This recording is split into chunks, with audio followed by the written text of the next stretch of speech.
కలిసిమెలిసి జీవించాలని చక్రవర్తి శాసనం చేశారు.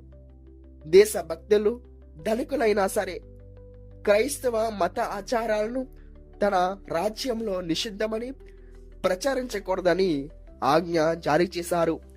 లూసీ గారు ఇందుకు గట్టిగా వ్యతిరేకించారు.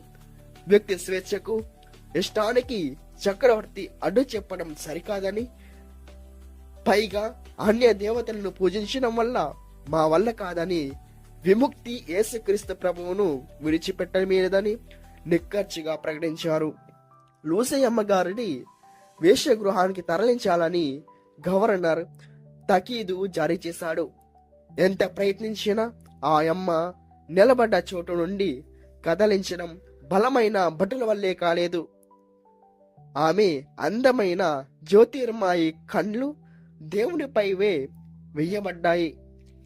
ఆమెను కాల్చి చంపాల్సిందిగా మరో ఆజ్ఞ జారీ చేయబడింది. కానీ మంటలు ఆ పవిత్రరాలిని తాకలేకపోయాయి. పిమ్మట పదునైన ఒక పెద్ద బాకును ఆ అమ్మ గొంతులో దూరే విధంగా బలవంతంగా పడవడంతో